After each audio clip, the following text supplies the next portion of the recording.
Olá, pessoal. O professor Tiago está por aqui para nós fazermos uma revisão direcionada à prova inicial. Prova inicial esta, que será no dia 2 de setembro, às 19 horas. Eu vou fazer a postagem da prova via portal da URI e vocês me responderão, me enviarão a prova feita também pelo portal da URI, assim como nós já vínhamos fazendo no semestre anterior. Então, para esse pessoal da turma da tarde, vamos dizer assim, para esse pessoal, marquem que na prova inicial nós teremos a postagem dela às 19 horas. Então, amanhã, no turno da tarde, nós não postaremos prova para a turma do diurno. O diurno fará a prova no mesmo horário do noturno, às 19 horas. Às 19 horas eu posto a prova e até às 22 horas vocês vão ter o prazo para me enviar via portal da URI. O meu objetivo, gurizada, é fazê-los pensar. Não é à toa que mandei um exercício a vocês. Mandei um exercício porque há algumas questões que são de autoria do professor Tiago. O professor Tiago coloca julgamentos dos tribunais no cabeçalho da prova. O enredo vem de um julgamento de tribunal e eu preciso fazê-los pensar. Professor, mas o senhor coloca o julgamento no cabeçalho da questão e lá nas 5 alternativas tem respostas. O que o senhor deseja? O desejo inicial é que vocês trabalhem na mente de vocês a classificação dos fatos jurídicos. E eu repito de início, eu preciso fazê-los pensar em fatos que não são jurídicos, assim como eu preciso fazê-los pensar em fatos que são jurídicos, mas no viés de fenômenos da natureza. Também precisarei fazê-los pensar em fatos que são praticados por seres humanos, mas na intenção contrária ao nosso ordenamento. São os chamados atos ilícitos. Podem ser eles atos ilícitos civis, podem ser atos ilícitos administrativos, podem ser atos ilícitos penais. E, por fim, eu preciso fazê-los pensar em uma outra atuação humana, uma ação humana conforme o direito, que é a ação humana desejada pelo nosso legislador e, portanto, desejada pela nossa sociedade. Estaremos classificando ali o ato-fato jurídico, que é a criança que pinta a tela e a obra de arte tem os mesmos direitos autorais e os mesmos direitos de proprietária da obra que um adulto com maioridade, com capacidade plena teria. Então, pouco importa perquirir se a pessoa é maior ou menor. Então, nós teríamos que classificar como ato-fato jurídico. De outro modo, eu também enfatizo a classificação de atos lícitos, considerando que o negócio jurídico é o principal ato jurídico lícito que um ser humano possa fazer. O negócio jurídico tem como exemplo os contratos. Também podem trazer para este exemplo de negócio jurídico os casamentos e os testamentos. E de um outro modo, nós temos que finalizar os atos lícitos conforme o direito, falando do ato jurídico em sentido estrito. Ato jurídico em sentido estreito tem a intenção de ser diferente do negócio jurídico. Por quê? Comparando os dois, vocês verão que o negócio jurídico tem efeitos ex voluntate, ou seja, o legislador, ao mesmo tempo que regulamenta negócio jurídico, ele também deixa uma margem negocial para as partes estabelecerem. E, de outro lado, nós temos o ato jurídico em sentido estreito, em sentido restrito. Por quê? Porque tem presença humana ali, mas os efeitos são ex lege.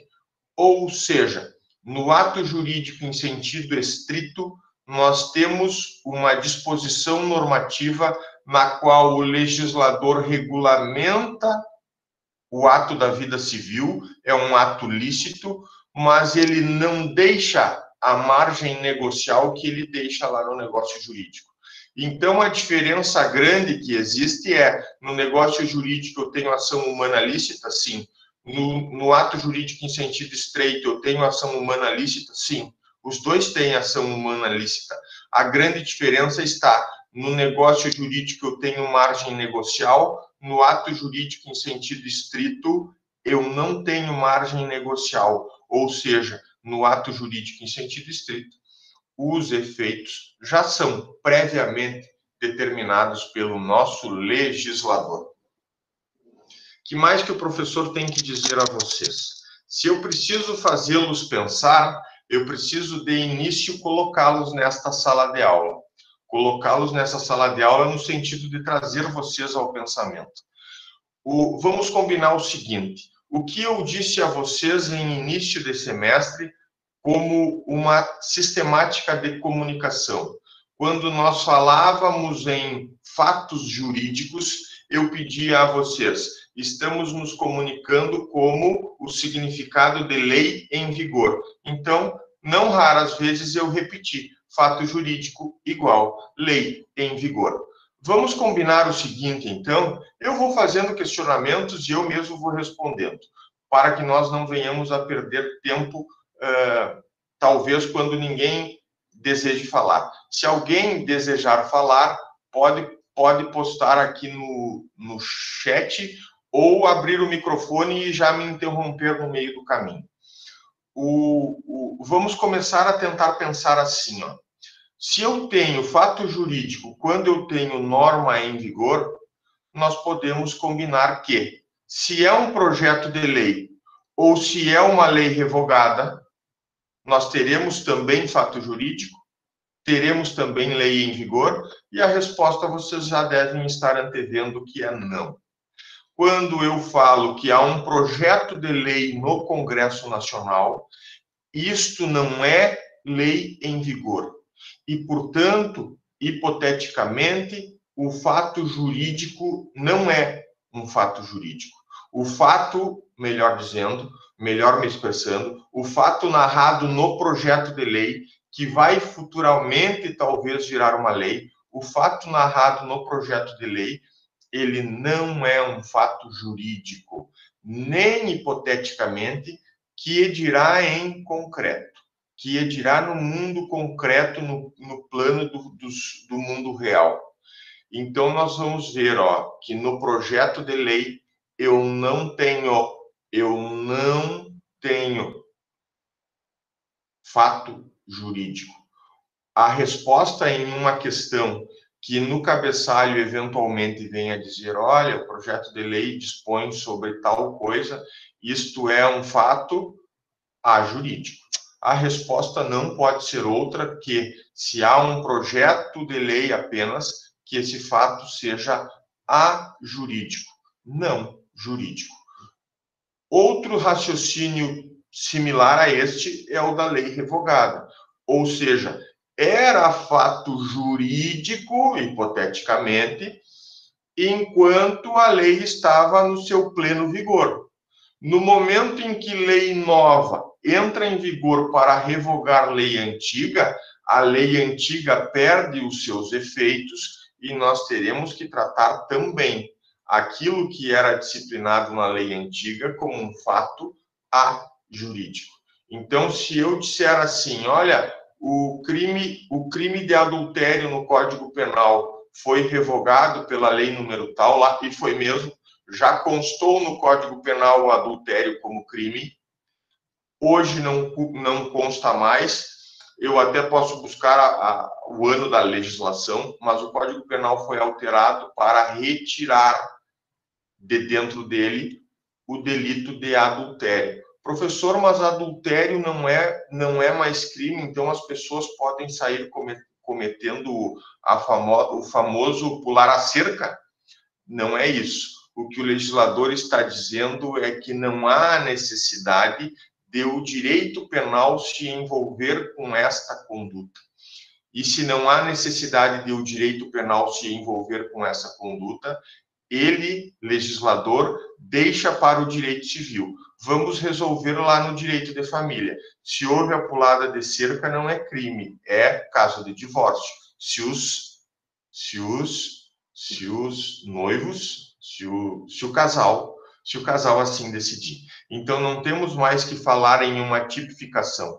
Se eu dissesse em uma questão, e olha que eu cobro, se eu dissesse em uma questão que o adultério foi reproduzido em norma com tal teor, mas que foi revogado no ano de 2003, vamos dizer assim, vou chutar, não sei o ano, mas foi revogado. E foi revogado no ano de 2003, hoje, em 2020, hoje nós teríamos um fato, 2 pontos, e lhes dou 5 alternativas de marcação. Qual é a resposta para o crime de adultério que era previsto no Código Penal, mas que em 2003, supostamente, eu estou criando o ano, estou criando que a revogação se deu em 2003, não necessariamente. O que nós temos agora em 2020? E a resposta, dentre as que vocês vão ter para selecionar, uma delas vai dizer fato jurídico. Na expectativa, fato, veio uma resposta no chat da Ana Laura. Fato jurídico. Então, nós começamos a partir do pressuposto de que eu estou aqui nesta aula fazendo-lhes pensar. Vamos combinar que, se eu não tenho lei em vigor, o fato é jurídico. E eu não tenho lei em vigor quando o assunto está sendo debatido no Congresso Nacional através de projeto de lei. E eu também não tenho lei em vigor depois que a lei foi revogada.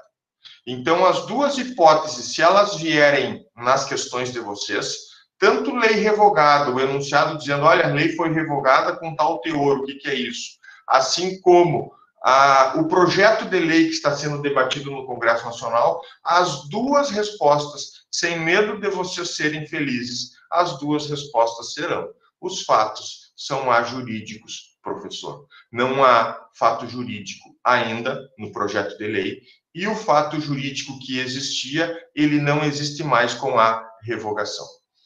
Eu vou compartilhar uma tela com vocês, porque assim como eu lhes faço pensar na ideia do jurídico, daquilo que não é jurídico, eu vou fazendo vocês pensar, antes de corrigirmos aquele exercício que eu mandei, eu vou fazendo vocês pensar nas ideias de juridicização. Como que a gente juridiciza fenômenos da natureza? Como que a gente juridiciza atos jurídicos ilícitos, contrários ao direito? E como que a gente juridiciza atos conforme o direito, os chamados atos lícitos, com presença humana? Que a gente os constrói, os faz, os lapida com a maior correção possível para evitar a anulação. Mas que sabemos a ação anulatória ou a ação declaratória de nulidade são meios pelos quais a gente busca a retirada de efeitos desses negócios e desses atos jurídicos em sentido estrito. Então, vejam, eu construo um determinado ato lícito usando a escada pontiana como mapa mental, eu construo ele idealizando o correto, e de repente eu sofro uma ação anulatória, e esta ação anulatória vai fazer com que, se julgada procedente, o tribunal entenda que não houve a juridicização. É sobre isso que nós vamos falar, porque se eu não falasse a respeito disso, vocês olhariam a minha prova amanhã e não entenderiam muito como resolver a questão. É preciso ter atenção a alguns aspectos que nós vamos falar hoje para que vocês tenham um êxito em uma nota máxima na prova de amanhã. Deixa o professor compartilhar com vocês a telinha inteira. Agora vocês devem estar me vendo em duplicidade aqui ao lado. Vamos ocultar e antes de falar deste exercício aqui, exercício de direito civil que eu postei a vocês, Antes de falarmos dele, o professor quer compartilhar com vocês uma telinha do PowerPoint, na qual eu vou fazendo alguns esclarecimentos e tenho certeza que aqueles que forem comigo nesta aula, entrarem comigo nesta aula, não vão errar as questões amanhã, porque elas são muito fáceis, desde que a gente as compreenda. Vocês receberam nos exercícios algumas questões e eu tenho certeza que vocês tiveram dúvidas quando lá leram decisões dos tribunais e quando tinham que optar, e quando tiveram que optar por uma das 5 respostas. Pois nós vamos agora tentar entender isso, gurizada. O nosso objetivo inicial, no segundo momento eu farei a correção, mas o nosso objetivo inicial é revisão para a prova. E aí, o segundo critério que eu uso na aula de hoje é deixá-los aptos a realizarem as questões que são do professor Tiago. Vocês não verão, provavelmente, aquele tipo de questão numa prova de concurso. Não tenho visto ser usual que no cabeçalho da prova, das questões de concurso, conste alguma jurisprudência. Talvez nas provas do Enem alguma coisa tenha similitude com isso. A banca do... Não é o Enem. Não é o Enem. Esse Exame Nacional de Cursos do Ensino Superior.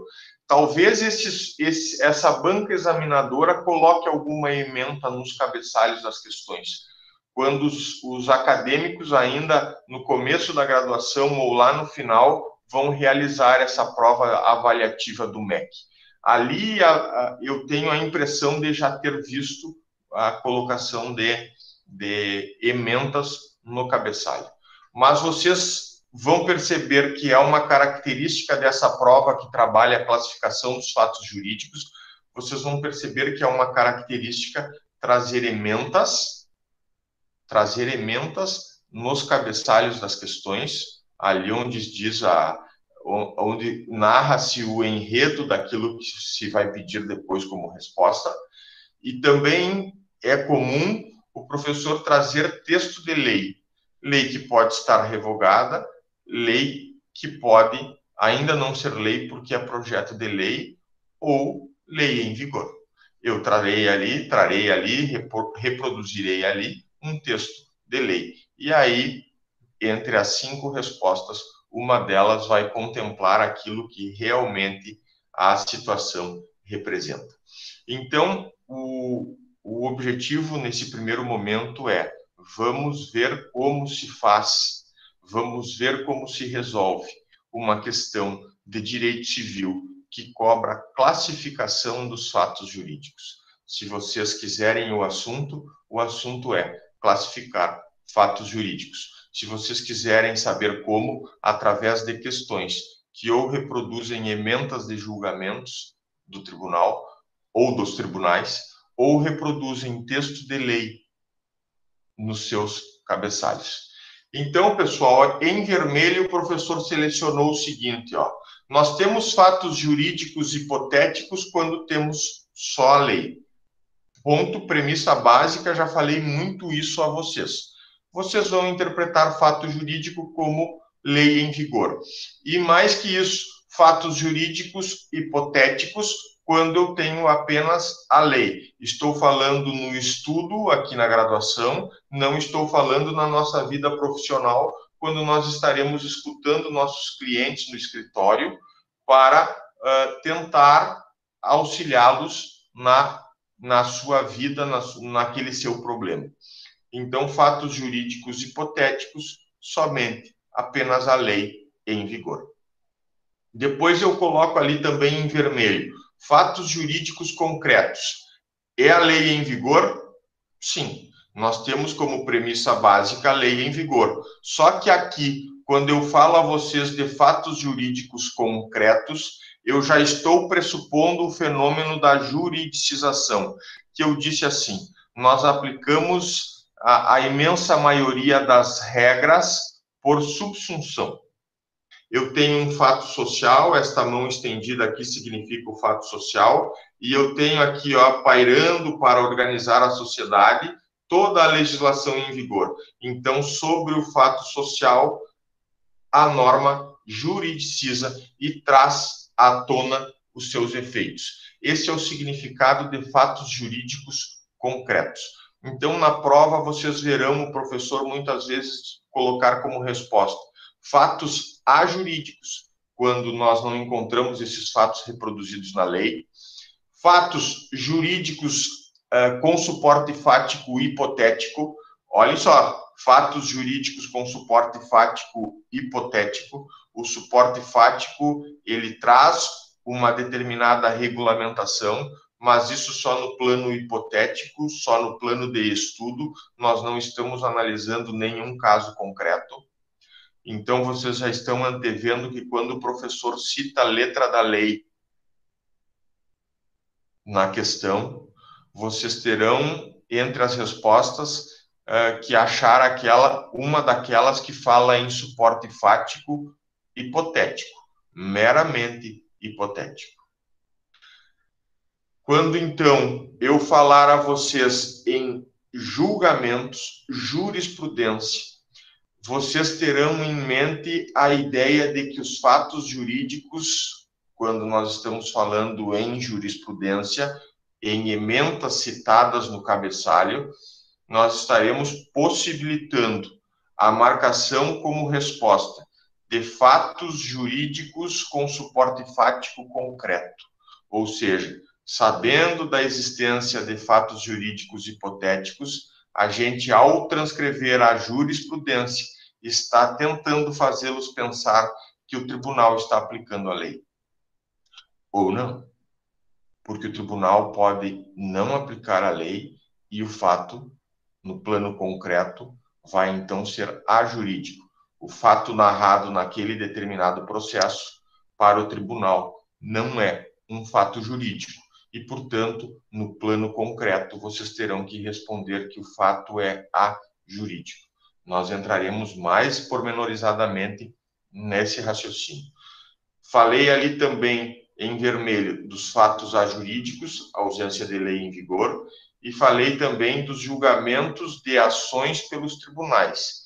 Os tribunais, constantemente, diariamente, estão a julgar ações.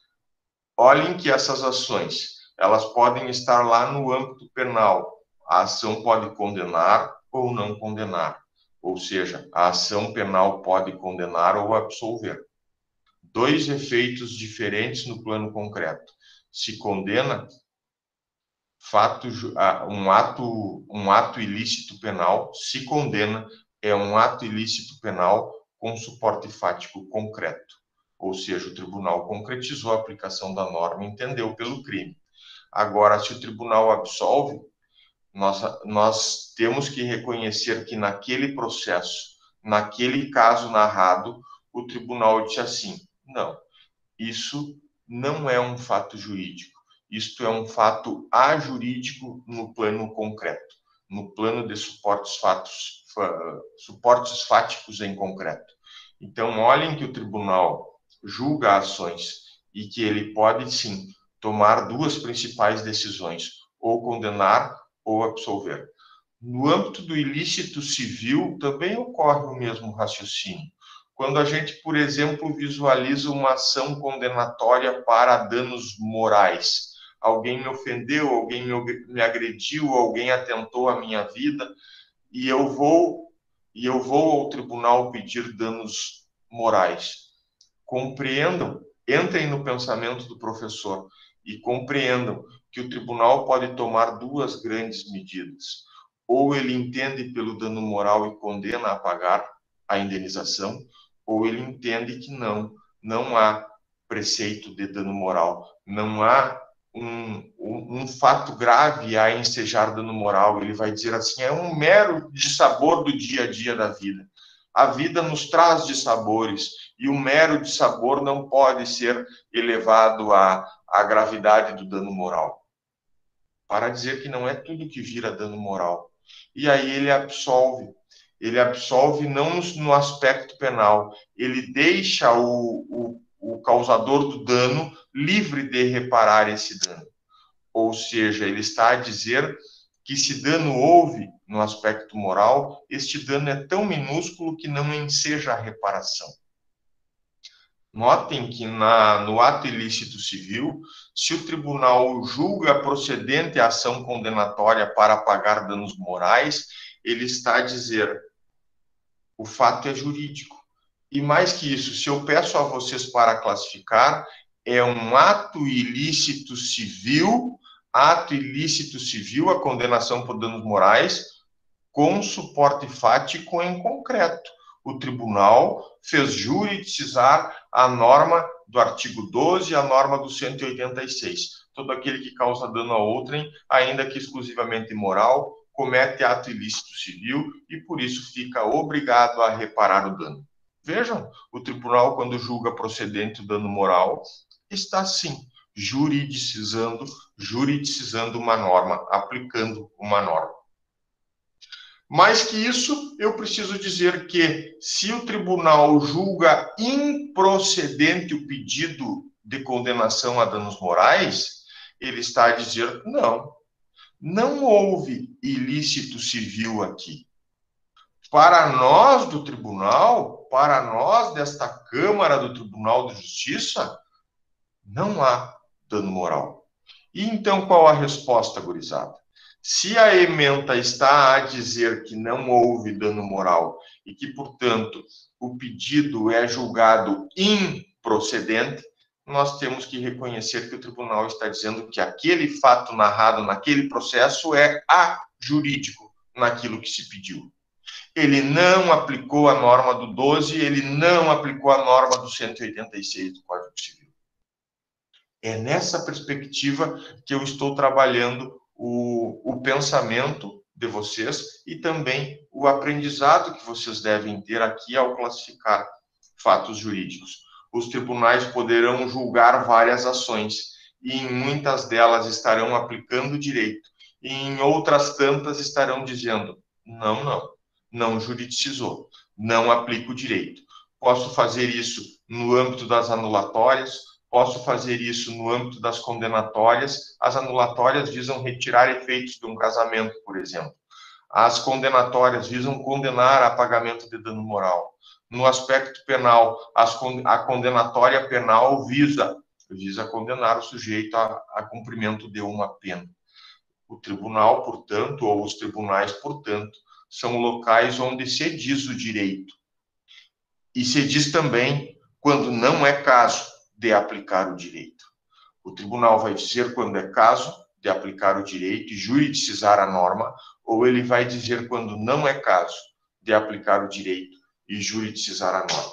Vamos adiante, então, que nós não podemos perder muito tempo nessa parte inicial, senão eu não corrijo o exercício com vocês. Professor?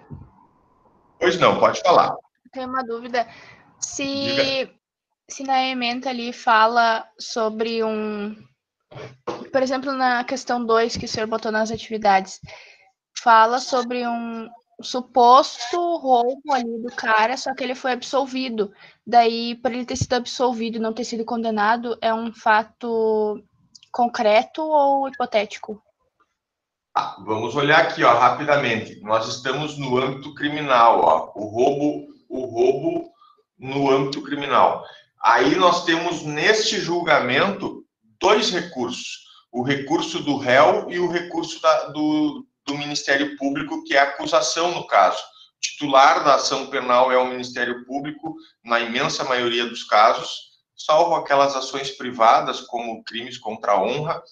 Mas aqui nós temos recurso das duas partes. Qual o recurso que foi vitorioso? O recurso do réu. E o tribunal ali reconhece que, havendo dúvida sobre a presença do réu no aspecto criminal, se há essa dúvida e eu não tenho como imputar a autoria com certeza, tribunal, prefiro dizer que não é crime. Então, esta absolvição, ao fim e ao cabo, ela vai nos determinar como proposta de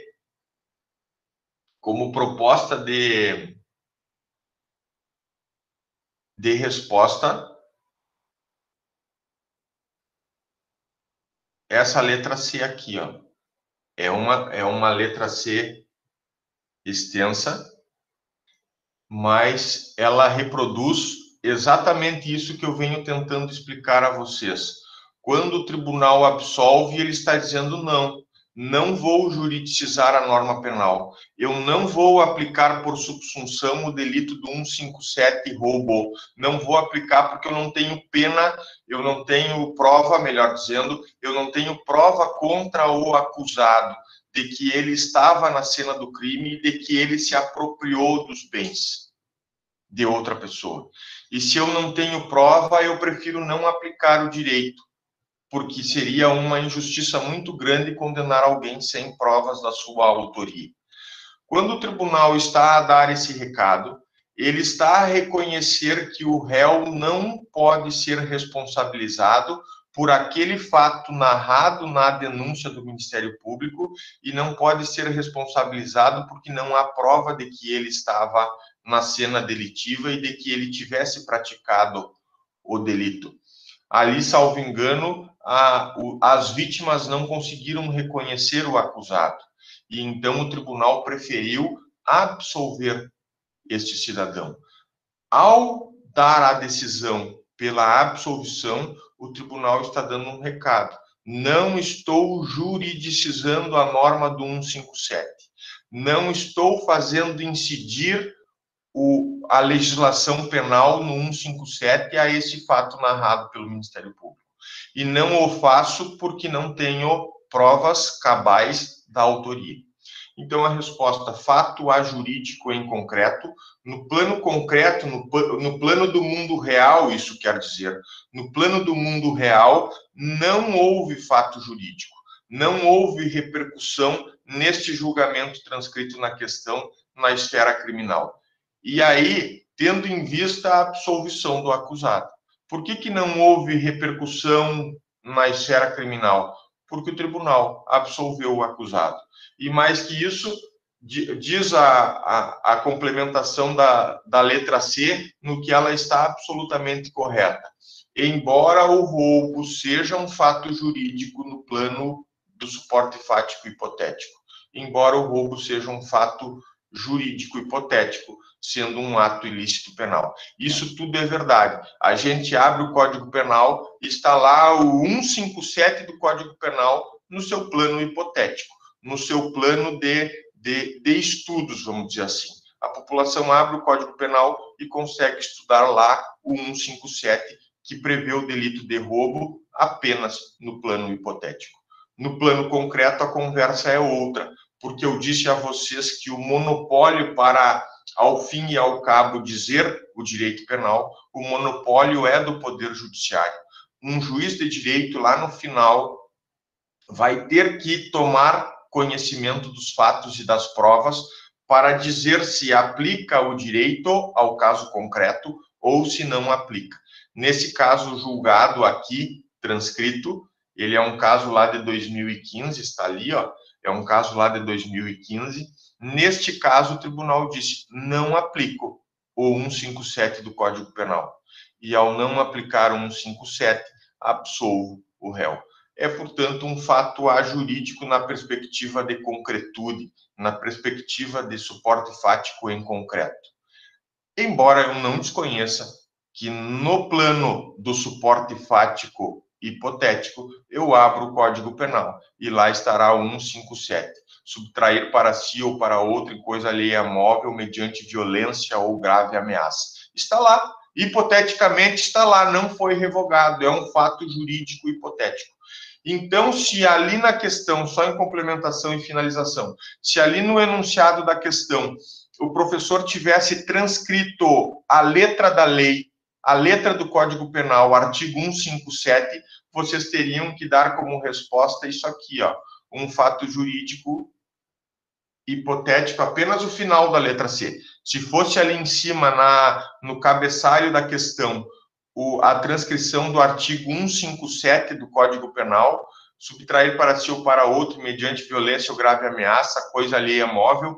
Se fosse essa a descrição lá em cima de lei, letra da lei seca, vocês teriam que responder apenas a parte final da letra C.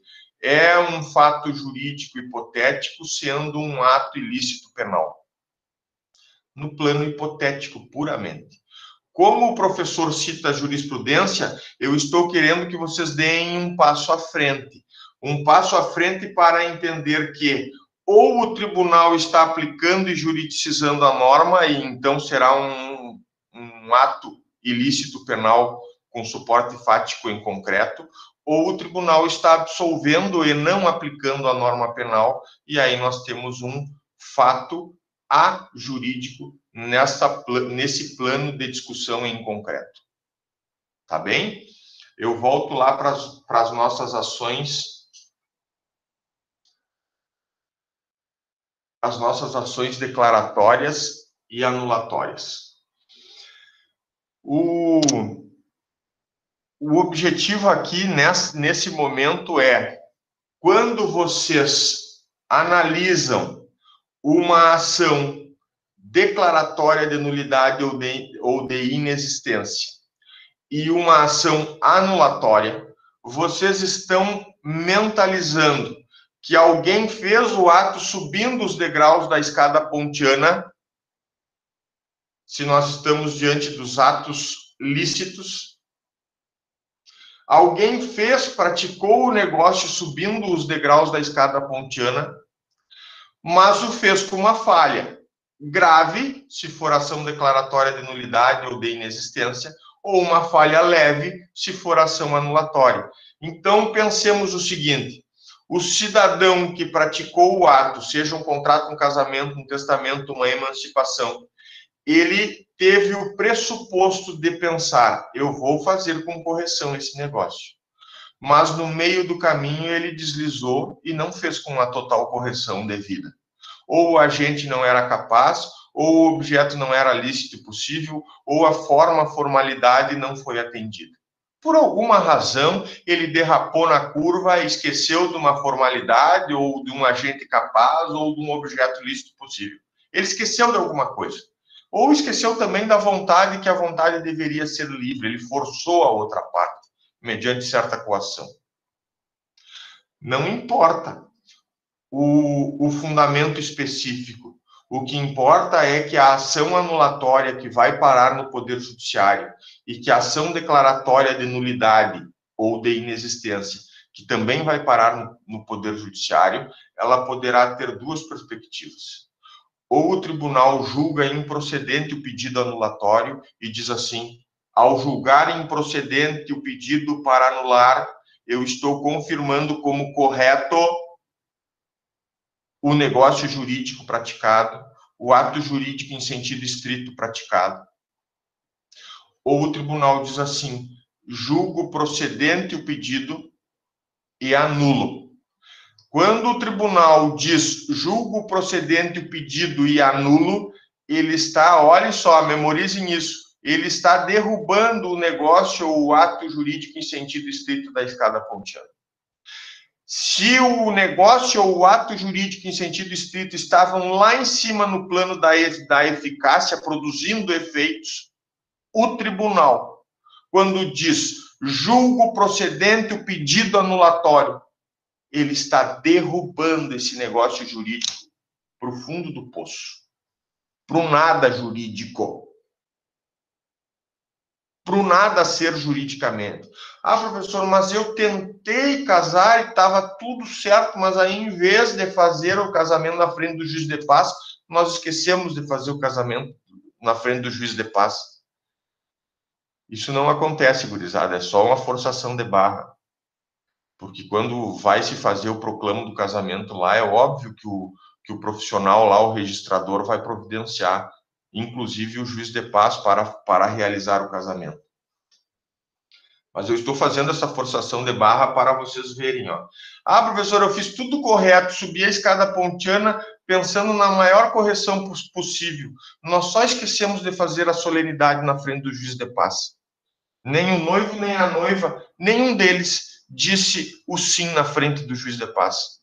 Isso, se fosse possível, Não é possível, mas se fosse possível, nós vamos pensar em um casamento, com certidão de casamento, produzindo efeitos lá no terceiro degrau, plano da eficácia.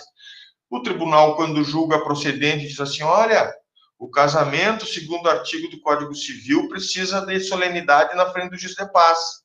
A ausência de solenidade na frente do juiz de paz é falha grave. Estou julgando procedente o pedido anulatório, o pedido da ação declaratória de nulidade e estou tornando sem efeitos o casamento.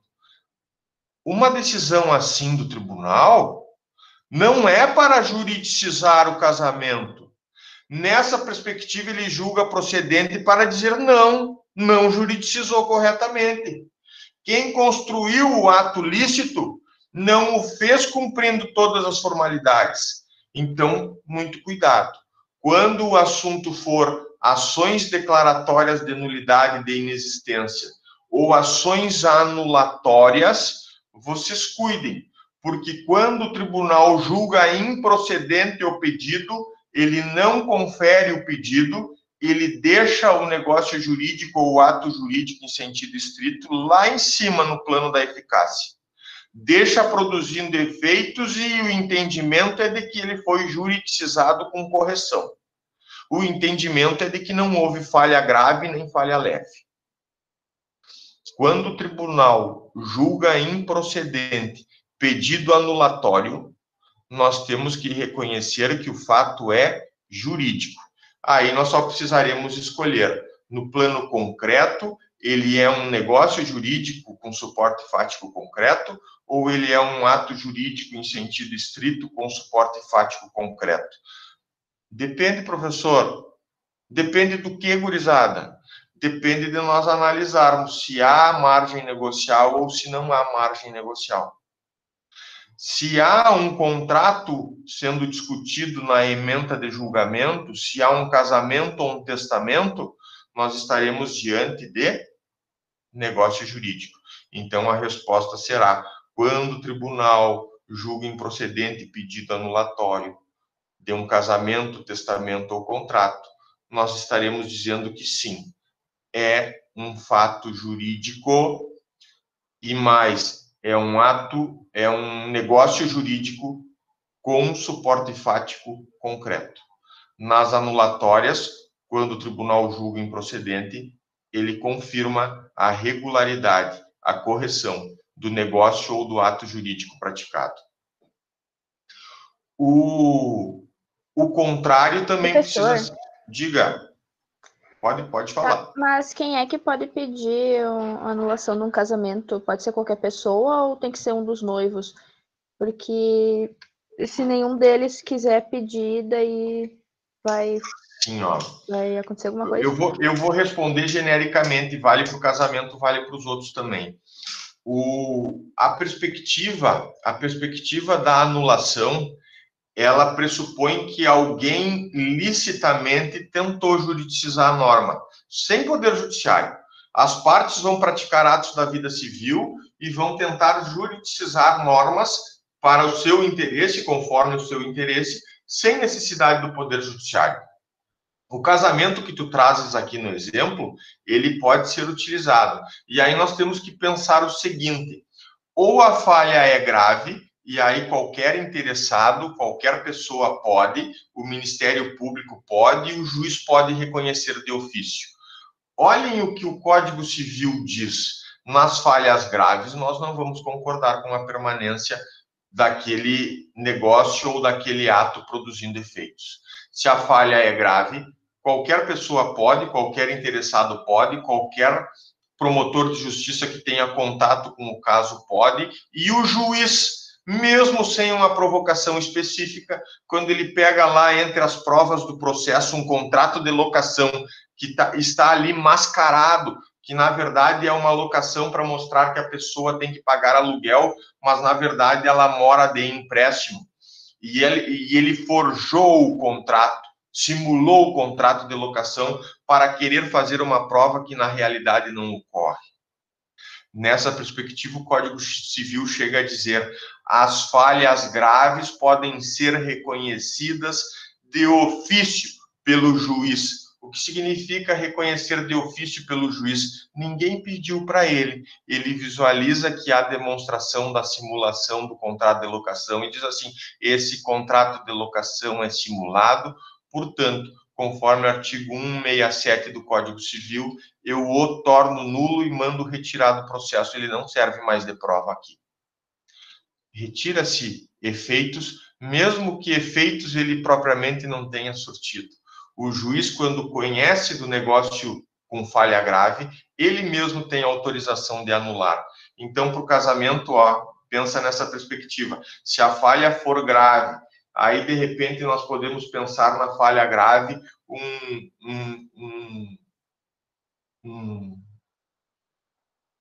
uma pessoa que venha a casar sem ter a idade núbil no Brasil. A idade para casamento é 16 anos e não se pode casar antes disso. Vamos cogitar que alguém tenha, por um deslize, tenha feito o casamento aos 15 anos. Então, nós vamos reconhecer que é uma falha grave. Nas falhas graves, qualquer pessoa pode, o Ministério Público pode, o próprio juiz pode reconhecer de ofício. Agora, vamos para o outro lado da possibilidade de pensamento. Temos falhas leves. Nas falhas leves, existe um prazo para provocar. E aí, nas falhas leves, o legislador entende um pouco diferente. Só os interessados podem. Tu não consegues, portanto, ajuizar uma ação anulatória de casamento por erro a uma qualidade do cônjuge. Eu achei que a minha cônjuge era uma pessoa boa e desconhecia a ficha criminal dela, até uma condenação criminal ou várias condenações criminais ela tinha e eu desconhecia isso.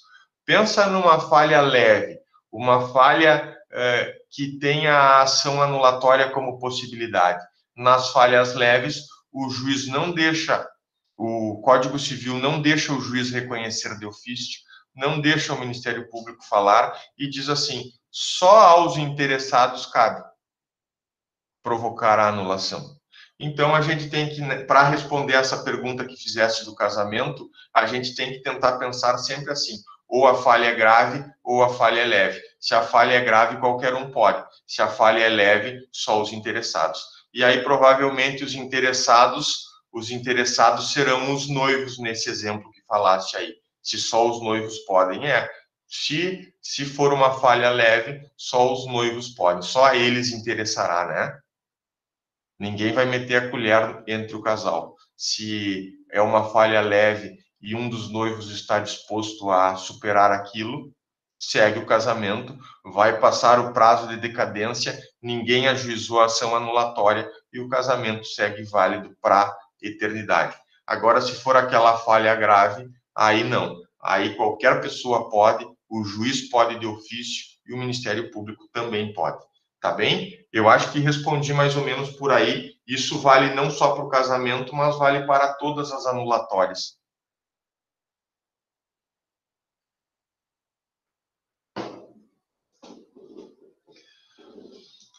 Muito bem. Eu falo então a vocês aqui, especificamente na telinha, a respeito das anulatórias e das declaratórias de nulidade. Quando o tribunal julga procedente o pedido, ele está retirando efeitos do negócio ou do ato jurídico em sentido estrito. E aí, nós temos que concluir que o fato é ajurídico. Na perspectiva concreta, pessoal, a gente vai ter um casamento lá na perspectiva da hipótese? Sim. A gente vai ter a possibilidade de testamento na perspectiva hipotética? Sim, abre a lei e está lá. Mas no julgamento citado, quando o tribunal ali diz, olha, julgo procedente o pedido anulatório, ele está retirando a juridicização do casamento. Ele está retirando a juridicização do contrato. Ele está retirando a juridicização do testamento. Ele está tornando o que se tinha a perspectiva de juridicizado, ele está tornando sem efeito e, portanto, está tornando um fato ajurídico na perspectiva de concretude, na perspectiva de aplicação da norma ao caso concreto. tá bem? Não esqueçam disso. Marquem, então, fato ajurídico quando o tribunal diz sim, julga procedente ações anulatórias e declaratórias de nulidade. Aqui, gurizada, vocês perceberão, eu vou só marcar aqui um pouquinho em vermelho, ó, vamos ver se dá certo. Deu certo. Aqui em vermelho eu marquei autos de infração. Estamos na seara administrativa, poder executivo com o seu corpo de fiscais. Podem ser agentes do trânsito, podem ser agentes do meio ambiente, podem ser agentes do trabalho, do Ministério do Trabalho. Aqui o grau é imenso de fiscalização. A legislação, quer por lei do Congresso, quer por decreto regulamentar do próprio Poder Executivo, a legislação está na mão desses fiscais que saem à rua para a fiscalização. E eles, fiscais, olham, analisam o fato da vida, o fato que está ocorrendo no mundo real, e, conhecedores do direito, aplicam a norma por subsunção, juridicizam a norma ao fato concreto, à hipótese concreta.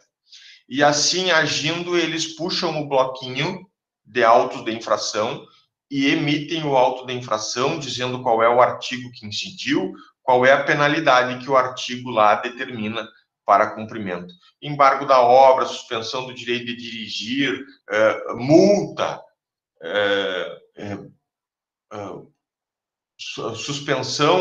suspensão de autorização para edificar, enfim, as penalidades que a própria norma vai prever. Quando eu falo a vocês de ação anulatória, ação declaratória de nulidade, essas ações, esses pedidos anulatórios que são desconstitutivos, visam desconstituir alguma coisa, visam destruir efeitos de alguma coisa, elas também podem ser utilizadas para estes autos de infração. Quando eu falo em anular, eu posso ir para a anulação de atos lícitos, casamentos, testamentos, contratos, emancipação. Mas quando eu falo em anular, eu também poderei ir para a perspectiva dos ilícitos administrativos. Quando lá no Detran a gente impugna, através de defesa, o auto de infração. E aí, nas vias administrativas, não consegue uma decisão favorável no âmbito do Detran, e terminando a terceira esfera recursal no Detran, a gente entra com processo judicial. E judicializa a situação. Pedindo ao juiz de excelência, no Detran eu tentei, não consegui. Só me resta o Poder Judiciário. Eu venho aqui apontar as falhas do auto de infração e, ao final, requerer a anulação desse auto de infração. Vejam o que está se jogando aqui.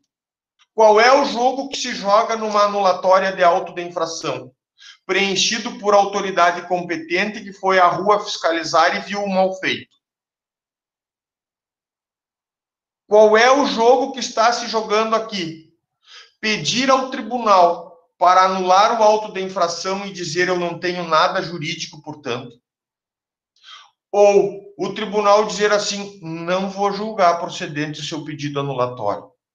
O agente de trânsito, o agente do IBAMA, o agente do Ministério do Trabalho agiu perfeitamente e corretamente. Aplicou bem a lei. Tem prova do fato que o senhor cometeu aqui. E então é jurídico o auto de infração. E juridiciza-se corretamente, portanto, a norma de direito administrativo. E a resposta que vocês terão que me dar é de que o ato ilícito administrativo tem suporte fático em concreto, juridicizado corretamente pelo agente que aplicou o auto de infração e mais corroborado, confirmado pela decisão do tribunal que não anulou o auto de infração. Então, quando aqui em vermelho eu coloco para vocês auto de infração, as minhas questões poderão trazer uma questão com jurisprudência analisando um auto de infração de trânsito para anulá-lo ou não, analisando um auto de infração ambiental para anulá-lo ou não, ou uma infração do trabalho para anulá-la ou não. Quando o tribunal diz que anula, tem um nada jurídico. Então, é um fato jurídico na perspectiva lá da concretude da legislação e de ilícitos administrativos. Agora, quando o tribunal diz assim, julgo procedente o pedido anulatório, quando ele julga procedente o pedido anulatório, ele está... Vou repetir o que eu disse agora, estou dizendo a mesma coisa, né? Quando julga procedente o pedido anulatório, está derrubando o auto de infração e dizendo eu não tenho nada jurídico. É um fato jurídico, esta situação reproduzida aqui no processo e não pode surtir efeito nenhum. Agora sim, vou dizer a outra parte. Se o tribunal julga improcedente o pedido anulatório, ele está dizendo, olha, você condutor, você infrator do meio ambiente, você infrator da legislação do trabalho, você veio me pedir a anulação do auto de infração apontando falhas nesse auto de infração. Eu não verifiquei provas de falha. Está correta a atuação do agente fiscalizador, está correto o auto de infração e eu vou julgar improcedente o seu pedido anulatório. Você não está ganhando a ação. Nessa perspectiva, o tribunal está dizendo, juridicizou-se corretamente a infração ou o ilícito administrativo. Então, eu tenho um ato ilícito administrativo com suporte fático concreto, ou seja, concretizou-se a aplicação da norma ao fato. As ações anulatórias, então, elas podem ser para atos lícitos ou podem ser nos atos ilícitos administrativos também aplicadas. Olha só, no âmbito dos ilícitos civis e penais, nós temos regulamentação própria, porque lá nós vamos, na própria ação, pedir a condenação da outra parte. Então, inverte a jogada. Aqui nas anulatórias, eu quero essa atenção de vocês. Eu já vou trocar de telinha. Nas anulatórias e declaratórias de nulidade, eu quero isso de vocês. Nós já temos algo construído e o pedido é para desmontar isso, para desfazer isso. Se o tribunal diz não ao pedido, ele preserva o que foi construído e diz está correto. E então eu tenho um fato jurídico com suporte fático concreto. Eu só preciso ver qual. Se eu estou no âmbito da infração administrativa, se eu estou no âmbito de um negócio como casamento, testamento ou contrato, ou se eu estou no âmbito lá da emancipação, porque é um ato jurídico em sentido estrito.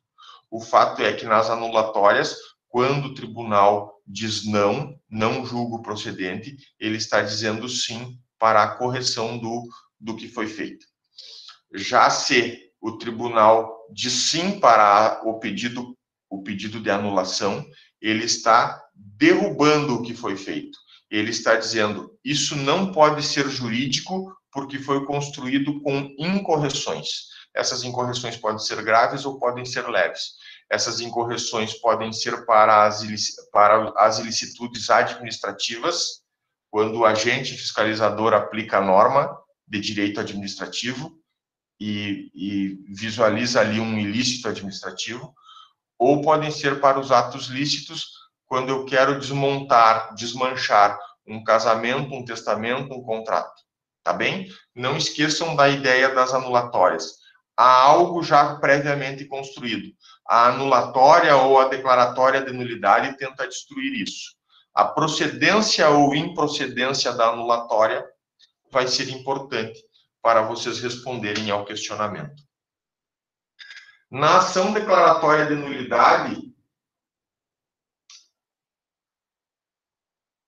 ou de inexistência, e na ação anulatória, eu já falei para vocês, aqui o tribunal, no julgamento de improcedência, o tribunal não anula. Quem perde a ação anulatória não consegue retirar efeitos do ato jurídico. Perder a ação anulatória significa dizer sim. o ato jurídico está corretamente praticado, casamento, testamento, contrato. E no âmbito da ilicitude administrativa, perder a ação anulatória, pedido improcedente, significa dizer, está correto o auto de infração realizado pela autoridade. Tá bem? Então, o ato, perdendo a ação anulatória, digo bem ao final lá embaixo, o ato continua jurídico. Será um negócio jurídico, um ato jurídico em sentido estrito ou um ato ilícito administrativo. Continua íntegro quando o tribunal diz não ao pedido anulatório. Julga improcedente o pedido anulatório. Vamos adiante. Ação indenizatória que é de cunho condenatório. Nós estamos mudando o patamar. Lá nas ações anulatórias eu tinha uma ação constitutiva negativa ou desconstitutiva. A ação anulatória visava desconstituir alguma coisa que já estava pronta. Ela pode ganhar ou não. Aqui na condenatória ocorre um efeito contrário. Eu estou tentando construir a juridicização. Eu não tenho norma juridicizada ainda, mas eu estou me socorrendo do Poder Judiciário para que um juiz diga em alto e bom som, essa norma está juridicizada. Nas ações indenizatórias, que nós temos um cunho, um pedido condenatório, nas ações indenizatórias, eu não tenho nada pronto. Antes nós vimos que nas anulatórias nós tínhamos casamento pronto, contrato pronto, né? E que o objetivo da anulatória era derrubar esse ato que estava pronto. Aqui nas indenizatórias, não. Nós não temos nada pronto. E nós vamos pedir tudo para o Poder Judiciário, para que ele condene a outra parte a pagar a indenização. Então, olhem o que visa a ação indenizatória. Visa condenar o causador do dano a reparar esse dano. Deseja juridicizar um ato ilícito civil. A ação que a gente propõe, aquela famosa ação de indenização por danos morais, quando ela vir reproduzida em ementa, ela poderá também, como eu tenho dito, ter duas perspectivas. Ou o tribunal julga procedente o pedido e concorda com a juridicização da norma, ou o tribunal julga improcedente o pedido e diz não. Não estou juridicizando a norma. É um mero dissabor do cotidiano, isso é normal, as pessoas têm que saber viver com dissabores e não há gravidade de um dano moral. É isso que o tribunal está a fazer aqui. Ou ele juridiciza, ou ele não juridiciza, tá bem?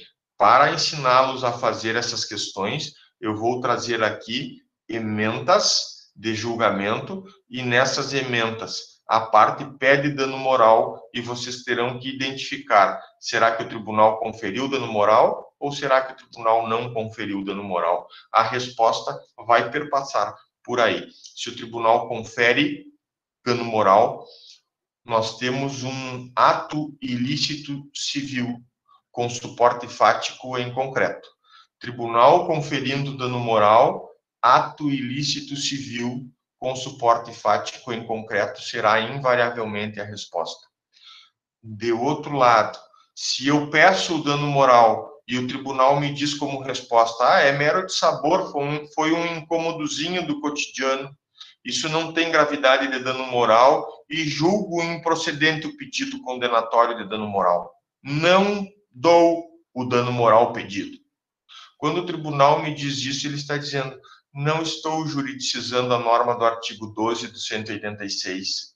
Isso não é aquele dano lá, ainda que exclusivamente moral, que vai representar a reparação ou a necessidade de reparação. Quando o tribunal me diz isso, ele está dizendo não aplico o 12 e não aplico o 186 do Código Civil. E se ele está dizendo isso, ele está dizendo que o fato é ajurídico na perspectiva de concretude. Se eu citar o 12 ou se eu citar o 186 no enunciado da questão, vocês saberão dizer, olha, é ato ilícito civil na perspectiva de suporte fático hipotético. Meramente a lei está em vigor. É um ato ilícito civil com suporte fático meramente hipotético, no plano da hipótese. não tenho concretude de nada. Mas, para isso, eu terei citado o artigo 12 ou o artigo 186 no enunciado da questão. Quando, de outro modo, eu não cito a lei seca, eu cito uma jurisprudência, a atenção de vocês é no sentido: julgou procedente o pedido indenizatório ou julgou improcedente a ação indenizatória? Porque a resposta será uma ou outra, conforme o caso. Tribunal que julga procedente a ação indenizatória e condena a pagamento de danos morais está juridicizando, está pegando o fato, ofensa à honra, à fama, à intimidade, à imagem, ao nome, está pegando esse fato, essa ofensa, e está dizendo: aplico o 12, aplico o 186 e defiro indenização de 100 mil reais. Quando o tribunal está a julgar procedente pedido indenizatório / condenatório, ele está juridicizando a norma. E a resposta na questão de uma ação indenizatória julgada procedente é o ato ilícito civil com suporte fático em concreto. É o caso concreto, batendo a porta do Poder Judiciário e o Poder Judiciário dizendo: aplico a norma. Agora, aqui em laranja, eu também advirto vocês, olhem aqui ao lado. Em laranja, bem abaixo, eu digo: se o pedido for improcedente, se o tribunal estiver dizendo não ao pedido de dano moral, aí eu estou perdendo a ação. Então, se julga improcedente, perde a ação e aquele fato é tratado no processo, aquele fato que é tratado no processo é um fato ajurídico, meramente ajurídico. O fato tratado no processo é um fato ajurídico quando o tribunal diz não ao pedido indenizatório. Ele pode dizer sim, e aí nós teremos um ilícito civil com suporte fático concreto, ou ele pode dizer não, e nós teremos um fato ajurídico no plano concreto. Eu também poderei cobrar de uma outra forma, citando a letra da lei. Se eu cito o artigo 12 ou o artigo 186 do Código Civil, todo aquele que causar dano a outro, ainda que exclusivamente moral, comete ato ilícito civil e fica obrigado a reparar o dano. Se eu citar esses artigos na perspectiva de lei seca, ato ilícito civil será a resposta, mas olhem só, com suporte fático hipotético, meramente hipótese legal. Então, vocês já devem estar antevendo: professor, para resolver suas questões, eu entro nelas primeiro analisando, citou uma letra de lei ou citou uma jurisprudência. Perfeito. Vocês começam a perceber que, se eu citar no enunciado letra de lei, a resposta a ser contemplada vai dizer suporte fático hipotético. A menos que essa letra de lei seja de lei revogada, ou seja de projeto de lei que ainda não virou lei. Então, letra de lei, suporte fático em concreto. Desculpe. Suporte fático hipotético. Suporte fático hipotético. Agora, quando eu cito jurisprudência, que é a decisão vinda do tribunal, a ação indenizatória procedente tem como resposta ato ilícito civil com suporte fático em concreto. Concretizou porque o tribunal juridicizou a norma. De outro modo, improcedência do pedido indenizatório. O tribunal está dizendo não para a indenização. Então, o fato é ajurídico na sua perspectiva em concreto. Vamos adiante. Ação penal. Também temos um cunho condenatório no ilícito penal, pessoal. A ação penal proposta, na imensa maioria das vezes, pelo promotor de justiça, através da denúncia. As ações privadas são provocação do Poder Judiciário mediante a apresentação de queixa-crime por um advogado.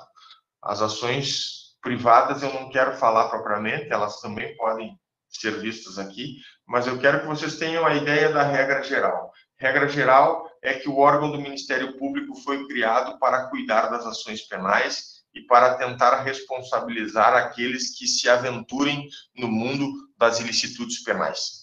A ação penal, portanto, ela tem um pedido condenatório. Aquela tutela civil que nós vimos agora há pouco na indenizatória civil também é pedido condenatório. Mas aqui a gravidade é maior. Aqui o mundo do direito penal se envolve com a conduta. Aqui a repressão é maior. Não se repara apenas com indenização, se repara aqui indo para o presídio. A condenação tem um tom de juridicização da norma penal. Então, o que eu estou esclarecendo aqui para vocês é que a ação penal visa condenar o acusado a uma pena, deseja juridicizar um ato ilícito penal. Eu tenho o fato, subtrair para si ou para outro em coisa alheia móvel, e eu estou no Poder Judiciário a tentar aplicar a norma do 155, se não tiver violência ou grave ameaça, ou do 157, se tiver violência ou grave ameaça, mediante uso de arma de fogo, por exemplo, ou tortura. A juridicização, nessa ação penal, ela vai nos levar à perspectiva da condenação e aplicação de pena. A não juridicização vai nos levar à absolvição do acusado. É nessa perspectiva que vocês responderão as questões. Se o professor, no cunho da classificação dos atos ilícitos penais, citar uma lei seca que conste no Código Penal, consta no Código Penal em vigor artigo 155, subtrair para si ou para outra em coisa alheia móvel. E nas 5 alternativas eu pedi marque quanto à classificação a resposta correta. Citada uma lei seca, vocês responderão: é um ato ilícito penal com suporte fático hipotético. Ato ilícito penal com suporte fático hipotético, por quê? Porque no enunciado o professor colocou a letra da lei seca. Não estou no plano da concretude, não estou no plano do mundo real e da aplicação da norma. Estou no mundo do estudo para que vocês tenham o conhecimento da norma. Agora, quando nos ilícitos penais o professor descreve lá uma ementa de julgamento criminal, as duas perspectivas vão voltar: condena ou absolve. Julga procedente o pedido condenatório ou julga improcedente o pedido condenatório.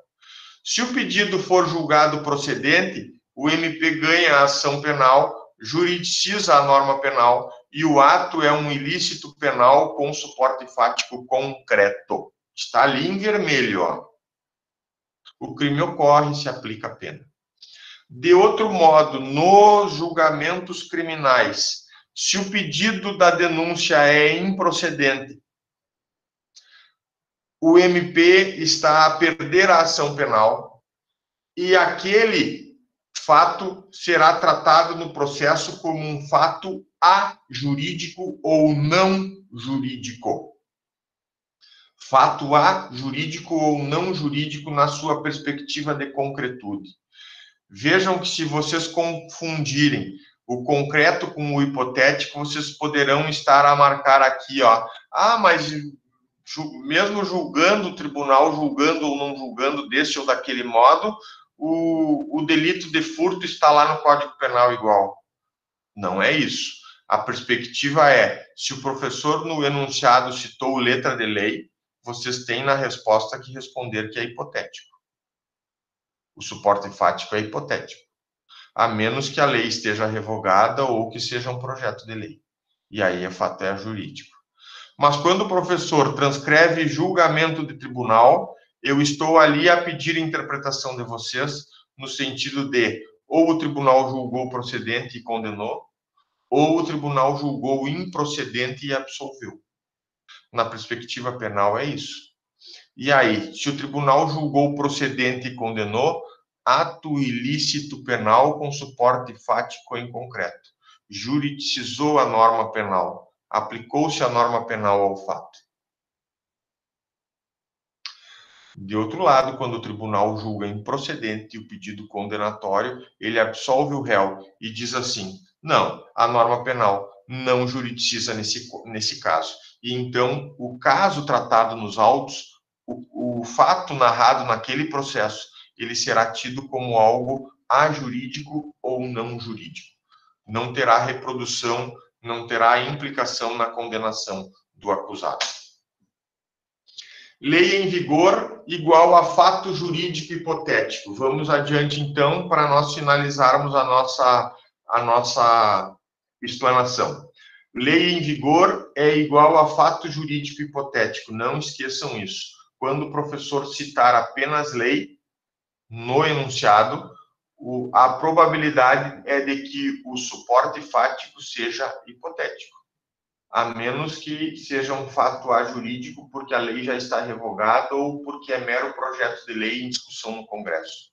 Mas se eu cito letra de lei, há uma probabilidade de 90% de a resposta contar com suporte fático hipotético. Letra de lei, suporte fático hipotético. Então, eu tenho fato jurídico quando a lei está em vigor. Se é projeto de lei ou lei revogada, o fato vai ser ajurídico. E se é lei em vigor, o fato é jurídico, hipoteticamente apenas. Nós temos apenas uma hipótese legislada. Nós não estamos perquirindo a questão do mundo real e a questão da aplicação da norma por subsunção. Aí, sabendo de tudo isso que nós falamos na nossa introdução, aqui no nosso primeiro ponto da aula, vocês vão ter que, na verdade, classificar os fatos jurídicos. Vai ser daí, a partir de todas essas explicações, vai sair daí a classificação dos fatos jurídicos. Ou vai ser um fenômeno da natureza, quando eu citar lá uma questão envolvendo a morte da pessoa natural, ou uma jurisprudência, ou uma letra de lei. Vai ser um fenômeno da natureza que vocês vão ter que saber se é ordinário ou extraordinário. Poderá ser um ato ilícito, então o ato ilícito, na perspectiva hipotética, apenas é letra de lei, pode ser na esfera civil, administrativa ou penal, ou um ato ilícito na perspectiva concreta, de concretude, de juridicização da norma, de aplicação do direito. E aí nós teremos uma jurisprudência. Nessa jurisprudência, ou o tribunal pode aplicar o direito, ou pode não aplicar. No penal e no civil, no ilícito penal e no ilícito civil, nós nos socorremos do Poder Judiciário para pedir a juridicização. No ilícito administrativo, o Estado fiscalizador, o Poder Executivo fiscalizador, através de seus fiscais, já aplicou o direito, já construiu a juridicização da norma. E nós, na via anulatória, vamos tentar derrubar isso. E aí, para finalizar, os atos lícitos. Eu posso ter na minha questão transcrição de letra de lei de atos lícitos. Um casamento, um testamento, um contrato. Ou eu poderei ter uma emancipação. Ali também a ideia é de suporte fático hipotético. Agora, quando eu citar jurisprudência dos atos lícitos, vocês estarão vendo lá, provavelmente, ações anulatórias que tentam retirar do mundo jurídico eventuais casamentos, testamentos, contratos, emancipações que tenham sido efetuados por alguém.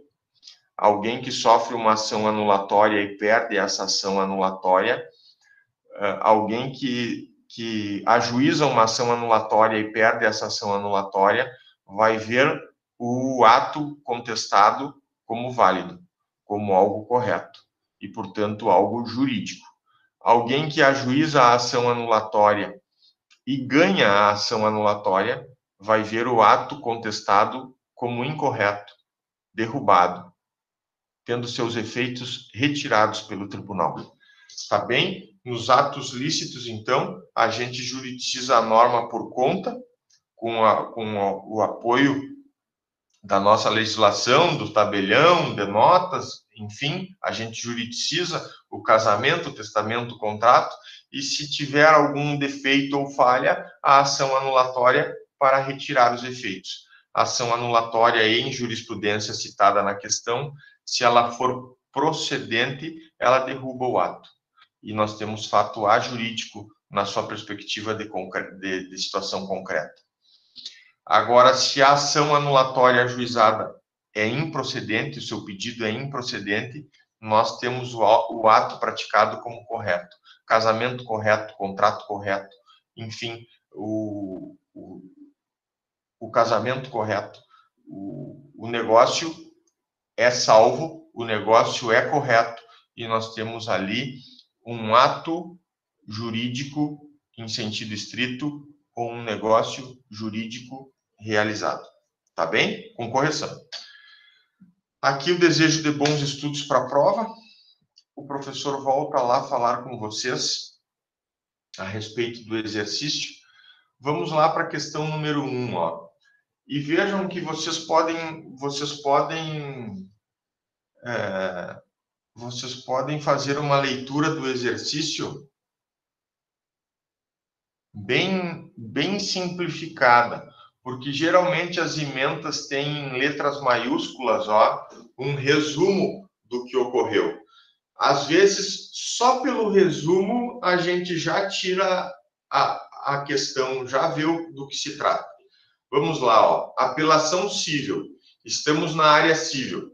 Ação anulatória de infração de trânsito. Então, eu estou diante de uma ação anulatória que visa derrubar, desconstituir um auto de infração de trânsito preenchido por um agente de trânsito. Excesso de velocidade caracterizado, nulidade do auto de infração e inocorrência. Se eu tenho um pedido de nulidade do auto de infração e em seguida a palavra inocorrência, é porque não ocorreu a nulidade do auto de infração. Então, a leitura ali vai ser complementar, ó. O restante da ementa vai ser meramente complementar. Vocês já sabem da informação que vocês precisam para resolver a questão. Se não quiserem nem ler essa parte aqui, não há necessidade. Vocês já sabem que houve uma ação anulatória de infração de trânsito e que essa nulidade inocorreu. Inocorrência da nulidade do auto de infração de trânsito. Vamos dar uma lida rápida só para vocês compreenderem, ó. A produção de prova judiciária se destina ao processo, sendo, porém, o juízo de destinatário principal das provas, pois essas têm a finalidade, a formação da sua convicção. No caso, não se justifica a dilação probatória pretendida, perícia e testemunha, uma vez que se trata de matéria de direito, sendo possível a verificação da classificação da via apenas com base nas suas características. A avenida onde houve a infração de trânsito possui acessibilidade aos lotes lindeiros, o que a qualifica como via arterial, cuja velocidade máxima permitida é de 60 km quadrados, Código de Trânsito Brasileiro. Dentre os requisitos constantes no 280 do Código de Trânsito, não consta a exigência de fotografia no auto de infração. Tendo em vista que o município de Gravataí, ora réu, agiu em observância aos dispositivos legais, não tendo restado provada qualquer abusividade ou ilegalidade, a manutenção da sentença de improcedência do pedido anulatório é medida que se impõe. Olhem só, pessoal, o tribunal julgou e manteve. Olhem aqui. Manteve sentença de improcedência do pedido anulatório, que eu acabara de falar a vocês. A improcedência do pedido anulatório demonstra a correção do auto de infração. Então, aqui nós já temos o fato, a situação dominada. Um auto de infração de trânsito correto. Vamos às respostas? Se eu tenho auto de infração de trânsito, desculpem, eu estou diante de um negócio jurídico? Não, professor. Então a letra A já está arriscada. Eu estou diante de um ato ilícito civil? Não, professor, não é ilícito civil.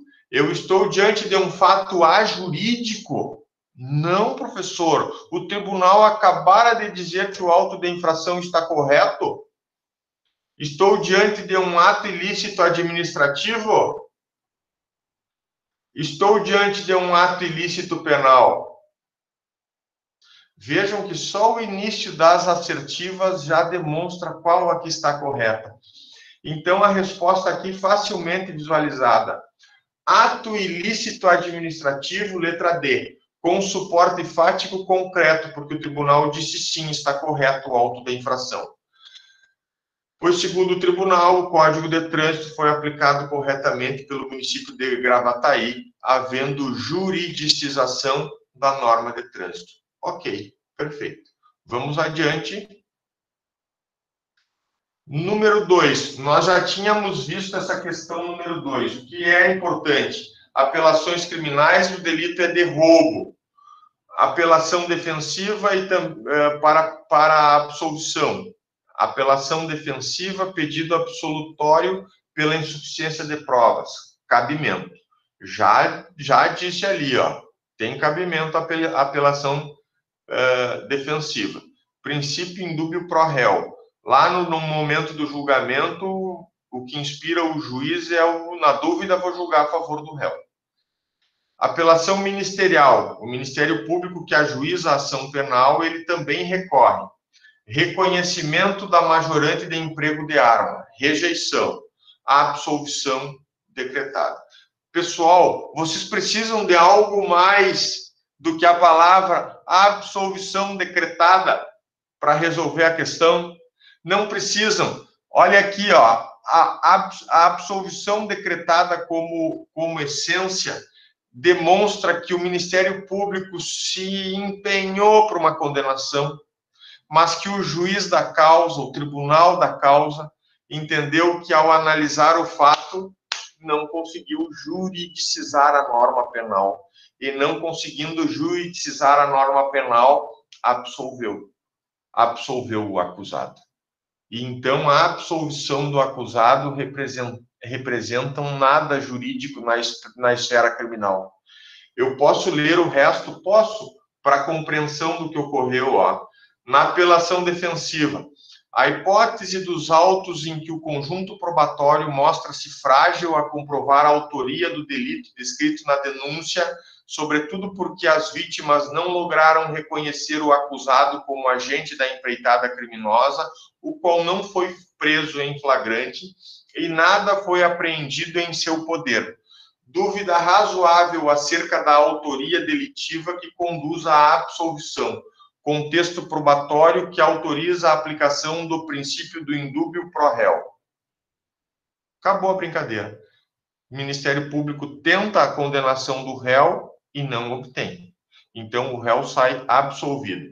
Vamos entre as alternativas. É um ato-fato jurídico? Não. Nós estamos no mundo das ilicitudes. É um ato ilícito civil? 186, o 12 lá.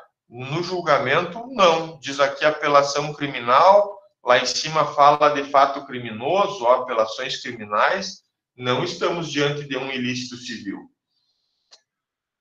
Fato ajurídico em concreto. Opa, aqui se o tribunal absolveu realmente, na perspectiva concreta, é um fato ajurídico em concreto. Perfeito. Então, já tenho a resposta. Letra C. Só vamos complementar, É um ato ilícito administrativo o julgamento narrado? Não. É um ato ilícito penal? Se fosse condenação, seria. Se fosse condenação, gurizada, a resposta seria a letra E. Se fosse o tribunal ter emitido um juízo condenatório, ato ilícito penal com suporte fático concreto, pois o tribunal reconheceu que o réu praticou o crime de roubo. Mas não foi isso que aconteceu. Se o tribunal tivesse condenado, seria a letra E. Como o tribunal absolveu, letra C. Olhem só, há fato ajurídico em concreto na esfera criminal, tendo em vista a absolvição do acusado. Embora o roubo seja um fato jurídico hipotético, sendo um ato ilícito penal. Sim, é exatamente isso. Quando a gente abre o Código Penal, 157 está lá, é o delito de roubo e, hipoteticamente, portanto, é lei em vigor. Mas no julgamento citado na questão, é um fato ajurídico na perspectiva de concretude, na perspectiva de aplicação da norma ao fato. Vamos adiante. A3, temos uma apelação civil, anulação de casamento. Se eu tenho pedido de anulação de casamento, o que eu preciso saber, pessoal? Eu preciso saber se o tribunal anulou o casamento ou manteve. Se anulou, tenho nada jurídico. Se manteve, eu tenho casamento intacto e, portanto, é uma norma que reproduz a ideia de um negócio jurídico com perspectiva concreta, aplicação concreta da norma. Então, vamos ler a ementa que nós vamos descobrir. Apelação civil, anulação de casamento e resignação quanto à citação por edital. Realizadas diversas diligências para a localização da demandada, aliadas ao fato de que esta não possui paradeiro certo, não vinga a tese de prematuridade na decisão que determinou a citação por edital. Aqui só para responder a ação judicial. É uma situação puramente da ação judicial, ainda não está falando nada a respeito do casamento. Quando não acha o demandado, aquele que responde à ação, quando não se acha por correio, por oficial de justiça, pelas várias formas que se pode, sai uma citação por edital, que é publicada em jornal de grande circulação, e então o processo tem curso, mesmo sem a parte demandada ter sido encontrada. É disso que se disse ali. Agora vamos adiante. Inocorrência de erro essencial. Sentença mantida. Bom, eu estou diante de uma ação anulatória de casamento, uma sentença que foi mantida e que se diz assim: inocorrência de erro essencial. Eu acho, professor, que estão preservando o casamento por correto. Eu também acho. Então, vamos só confirmar isso, ó. Nos termos do artigo 1557, inciso 1 do Código Civil, erro essencial diz com a questão relativa à intimidade, à honra, à boa fama do cônjuge que, se reconhecida antes da celebração do enlace, inviabilizaria o casamento. Ademais, depois do conhecimento da questão, a vida em comum há de ter se tornado insuportável para justificar o pleito de anulação de casamento. Ausente tais requisitos, não há se falar em anulação do casamento. Não há se falar em anulação do casamento. Senhoras e senhores, há alguma dúvida em reconhecer que o tribunal analisou a questão e disse que o casamento está ok? Sim, o casamento está ok. E, portanto, ele é uma situação concreta do mundo da vida real que tem a juridicização correta da legislação. Na perspectiva do tribunal, o casamento é sempre um negócio jurídico, e eu estou pedindo aqui a alternativa errada. Então, vocês cuidem isso, eu vou colocar em vermelhinho ali, ó, alternativa errada. Considere que a coisa julgada, que não cabe mais recurso, e marque a alternativa errada. O casamento é sempre um negócio jurídico? Sim. O julgamento considera que houve juridicização do casamento? Sim. O casamento é um ato humano lícito, no caso, com suporte fático concreto? Sim. O casamento é um ato jurídico estrito sensu, cujos efeitos ex lege? O que eu dei como exemplo para vocês de efeitos ex lege? emancipação. Os pais ou emancipam ou não emancipam. Não tem margem negocial. Então está aqui o erro. O casamento nunca foi, nem nunca será um ato jurídico em sentido estrito. Ele sempre será um negócio jurídico. Está lá na letra A contradição da letra D. Sempre será um negócio jurídico, porque no casamento há margem, existe margem negocial. Então, aqui, na questão número 3, vocês têm a letra D como marcação da questão ou da alternativa que está incorreta. A letra E está correta também.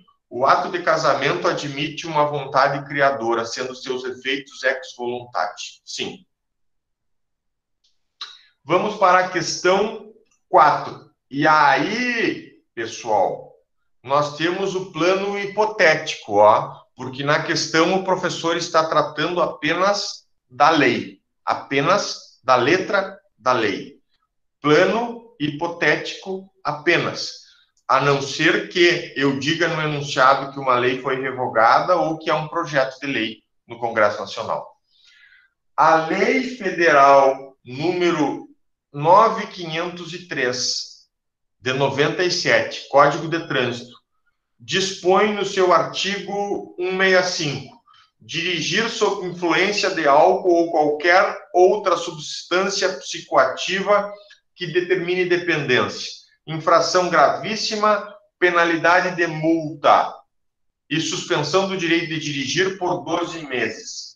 Pessoal, uma grande dúvida que ocorre aqui nos acadêmicos que vão fazer a prova. É uma infração administrativa ou é uma infração penal, uma vez que o Código de Trânsito trata de infrações penais também? E a resposta está dada aqui, ó, pessoal, no momento do preceito, em vermelho. No momento do preceito, vocês visualizam se é uma norma penal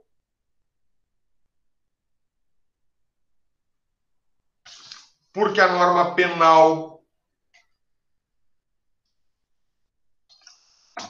vai ter como preceito pena 6 a 20 anos e multa. Olhem a diferença, estou escrevendo aqui ao lado a propósito. Penal vai ter pena 6 a 20 multa e o administrativo não vai ter. O administrativo vai ter infração grave, gravíssima, leve, e vai dizer lá penalidade. Não é pena. Penalidade não é pena.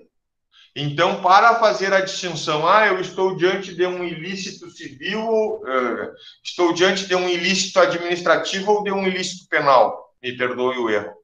Estou diante de um ilícito administrativo se o artigo descrever infração grave, gravíssima, leve e escrever também penalidade. Essa multa aqui é penalidade administrativa. E aí alguns erram dizendo assim, professor, eu até vi que lá o matar alguém, 121, pena 6 a 20 e multa. Aí quando eu li aquele e multa, eu achei que fosse administrativo. Não, pessoal. O que determina em essência se é administrativo ou é penal é a palavra pena ou penalidade. Tenham atenção a isso quando nós estivermos fazendo as questões. Citei letra de lei. Pode ser o Código de Trânsito que prevê infrações administrativas e prevê também crimes. Qual é o ponto de análise para vocês acertarem a questão? Se disser pena, direito penal. Se disser penalidade, direito administrativo. E daí, pena é ilícito penal com suporte fático hipotético, e se disser penalidade, ilícito administrativo com suporte fático hipotético. Vamos lá às questões, então? O que é isso, professor? Dirigir sob influência de álcool. Ato ilícito civil? Não sei de dano nenhum. Ato ilícito administrativo? Opa, pode ser aqui. Letra C, ato ilícito administrativo? Opa, pode ser aqui também. Letra D, ato ilícito penal? Não, não fala em pena, fala em penalidade. Letra E, ato ilícito penal? Não fala em pena, fala em penalidade. Então, vocês ficariam na dúvida entre ato ilícito administrativo com suporte fático concreto e ato ilícito administrativo com suporte fático hipotético. O que é? O suporte fático é concreto porque o tribunal está aplicando a norma? Porque o policial está aplicando a norma? Ou nós temos mera descrição de texto de lei e, portanto, o suporte fático é meramente hipotético? Sim, o suporte fático é meramente hipotético e a questão tem como resposta correta a letra C. Vamos adiante aqui só para nós terminarmos, ó. Mesmo vale para o Código Civil de 2002, filho havido fora do casamento pode ser reconhecido pelos pais. Isso é reconhecimento de paternidade? Sim. Reconhecimento de filiação? Pode. Pode sim. Então, se eu estou diante de um reconhecimento de filiação, os efeitos são ex voluntate ou ex lege? E o plano é concreto ou é hipotético? Respondo as duas. O plano é hipotético e os efeitos são ex lege. O legislador já diz, ó, reconhece paternidade para todos os efeitos. Não tem como modular, não tem como negociar efeitos. E já dei a resposta também. Se nós estamos diante de um ato jurídico estrito sensu, esse ato jurídico estrito sensu tem suporte fático hipotético. A resposta é letra B, gurizada. Ato jurídico estrito sensu, porque os efeitos são ex lege, decorrem da própria lei, reconheço a filiação ou não reconheço. E mais que isso, o suporte fático, quando eu trago apenas a letra da lei, o suporte fático é meramente hipotético. A questão número 6 eu coloquei aqui para lembrar a vocês a cláusula geral. Pois não. Você pode, por favor, repetir a última, número 5, é porque a minha internet caiu e aí acabou cortando a sua explicação. Você faria isso, por favor? Bem, com toda certeza. Vou explicar de novo. A questão número 5, quando o professor reproduz texto de lei, vocês vão ter a noção de que se trata de um fato jurídico no aspecto puramente hipotético. É fato jurídico em hipótese, tá bem? Então, eu posso fazer duas questões aqui. É um fato jurídico hipotético ou concreto? Vocês responderão, é hipotético, professor. E uma segunda questão, os efeitos jurídicos dessa norma do Código Civil, os efeitos jurídicos são ex voluntate com margem negocial ou são ex lege sem margem negocial? E vocês responderão que o reconhecimento de filiação tem efeitos ex lege. Eu não tenho margem negocial ao reconhecer uma filiação. Ou eu reconheço espontaneamente ou não reconheço. Se eu quiser reconhecer, eu sei que estarei reconhecendo para todos os efeitos. Eu sei que eu não posso modular os meus interesses, dizendo assim, eu vou reconhecer esta filiação, realmente o filho é meu, mas eu não reconheço que deverei pagar pensão alimentícia. Isso é uma estupidez. Não há, no ato jurídico em sentido estrito, margem negocial. Ou eu reconheço a filiação, ou eu não reconheço a filiação. É isso que vocês devem trabalhar. Então, como resposta, vocês verão que não estão diante de um negócio jurídico, e sim estarão diante de um ato jurídico em sentido estrito. Não há margem negocial. Os efeitos são ex lege. E em um segundo momento, vocês terão que discutir o suporte fático é concreto ou o suporte fático é uma mera hipótese da lei. Citei um texto de lei, então é uma mera hipótese de lei. Letra B é a resposta. Ato jurídico estrito sensu, com suporte fático hipotético. A questão número 6, eu reproduzi algo que nós já falamos na aula anterior, cláusula geral da boa-fé. Não esqueçam que o nosso sistema jurídico, o Código Civil, ele entra em vigor em 2003, 11 de janeiro de 2003, inaugurando um sistema, uma sistemática aberta de legislação. Nós aplicamos normas por subsunção no Código Civil? Sim, continuamos aplicando. Mas toda aplicação de norma por subsunção tem o olhar da cláusula geral. As cláusulas gerais são grandes valores que norteiam a interpretação do sistema jurídico. E a principal cláusula geral que consta dentro do Código Civil é a cláusula geral da boa-fé. Então, naquela questão em que uma pessoa vende a outra um terreno com vista para o mar e o próprio vendedor que vendeu com essa propaganda de vista para o mar vai e constrói no terreno da frente, retirando a vista para o mar, ele estará sim, embora tendo feito um contrato totalmente correto, agente capaz, objeto lícito, vontade livre e a forma prescrita em lei, embora tendo feito um contrato absolutamente correto, ele vai sim cometer um ato ilícito civil, porque a perspectiva é de que ele não teria boa-fé objetivamente.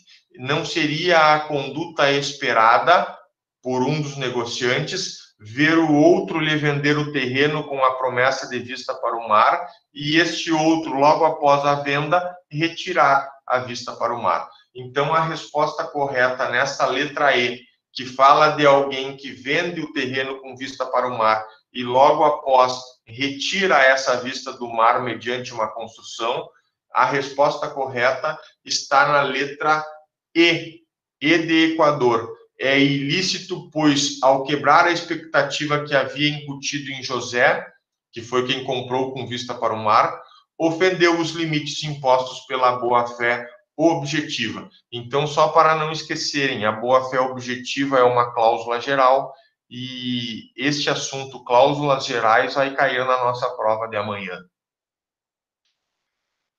Letra E, na questão número 6. E na questão número 7, nós temos letra B, gurizada. Só para nós acertarmos a ideia, ó. Letra C. Letra C vai dizer que a 2, a 1 e a 2 estão corretas. 1 e a 2 estão corretas, enquanto que a 3 e a 4 estão erradas. Ó. Por que estão corretas? Quanto à estrutura, afirmativa 1, quanto à estrutura dos fatos jurídicos, pode-se afirmar em regra que a norma possui suporte fático e preceito ou consequência. Perfeito, regra geral, normas possuem suporte fático e preceito. Está tudo correto. Excepcionalmente, algumas normas só vêm com suporte fático, são os princípios. Então, se eu amanhã na prova mudar essa redação para dizer assim, ó, excepcionalmente, algumas normas podem vir só com suporte fático, como é o caso das cláusulas gerais, estará correto também. O que estará errado? Que eu diga que uma norma pode vir apenas com preceito. Se eu disser, uma norma pode vir apenas com preceito. Não tem plausibilidade nenhuma de que uma norma seja produzida apenas com preceito ou consequência. Está correta 1. Afirmação 2. São exemplos de fatos jurídicos estrito sensu, entre outros. Quanto aos fatos jurídicos estrito sensu ordinários, prescrição, decadência e uso capião. Certo. 3 hipóteses em que o passar do tempo é valorizado pela norma jurídica. E extraordinários. Fenômenos da natureza extraordinários. Caso fortuito, força maior, formação de ilhas. Perfeito. São incomuns de ocorrer, caso fortuito, força maior e formação de ilha. É algo muito raro, diria eu. O caso fortuito e força maior são mais palpáveis. Fenômenos da natureza interferem muitas vezes e causam dano ao patrimônio. Se eu estou alugando a casa onde eu moro e eu esqueço um ferro ligado e ela pega fogo, culpa minha. Responsabilidade civil minha. Eu tenho o dever de reparar o dano e cometi um ato ilícito civil. certo? Certo, professor. Mas e se eu não tive culpa e foi um fenômeno da natureza que destruiu a casa alugada, com um raio ela pegou fogo? Aí, professor, muda, porque aí o senhor pode alegar caso fortuito e força maior e retirar do senhor a responsabilidade pelo conserto da casa. Caso fortuito e força maior, gurizada, são fenômenos da natureza, é o legislador valorizando fenômenos da natureza. Então, a mesma casa alugada que pega fogo pelo raio, pelo esquecimento do ferro ligado e que eu tenho que reparar, essa mesma casa alugada pegando fogo com a queda de um raio, fenômeno da natureza, me retira a responsabilidade civil. Professor, e daí quem é que repara a casa? Se é a natureza que causou o dano, vamos pedir para Deus reparar? Não, não vamos pedir para Deus reparar. Nós vamos deixar na conta do proprietário. A coisa perece para o próprio dono. O próprio dono vai arcar com o prejuízo da casa que pegou fogo por um raio. Vamos adiante, então. O que está errado? A afirmativa 3 está errada. O ato fato jurídico é declaração de vontade lícita da vontade humana, é declaração lícita da vontade humana, cujos efeitos jurídicos são gerados independentemente de serem perseguidos diretamente pelo agente, ou seja, nascem da própria lei, ex lege. Quais os efeitos que nascem da própria lei? No ato jurídico estrito sensu, como tem o exemplo da emancipação. Está errada por isso. Ela começa descrevendo um ato fato jurídico. Para ela estar certa na prova de amanhã, nós temos que escrever aqui, ó, ato jurídico stricto sensu. E aí estará correta. Se ela estiver com esta redação aqui, estará correta na prova de amanhã. O ato jurídico estrito sensu é a declaração lícita da vontade humana, cujos efeitos são gerados independentemente de serem perseguidos diretamente pelo agente, ou seja, nascem da própria lei, ex lege. O que nós temos aqui é a emancipação como exemplo. O que nós temos aqui é o reconhecimento de filiação como exemplo. Eu pratico o ato ou posso não querer praticar o ato. Mas se eu pratico o ato da vida civil, ele já vem com os efeitos pré-determinados pela própria lei. Então, para a correção dessa questão, deve estar escrito ali o ato jurídico estrito sensu. Como eu vou desfazer? Vou deixar ela como ela estava originalmente, e aqui ela está errada. Errada. E a última também está errada, falando da boa-fé. O Código Civil de 16 previa um sistema aberto, contando com as denominadas cláusulas gerais, entre as quais o princípio da boa-fé objetiva. O Código Civil de 2002, olhem só o que tem que constar para estar correto, de 2002,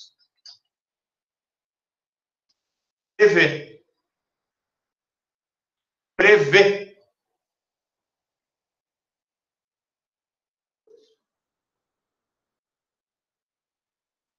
O Código Civil de 2002 prevê um sistema aberto, contando com as denominadas cláusulas gerais, dentre as quais o princípio da boa-fé. Quando eu coloco o Código Civil de 16 previa, não previa.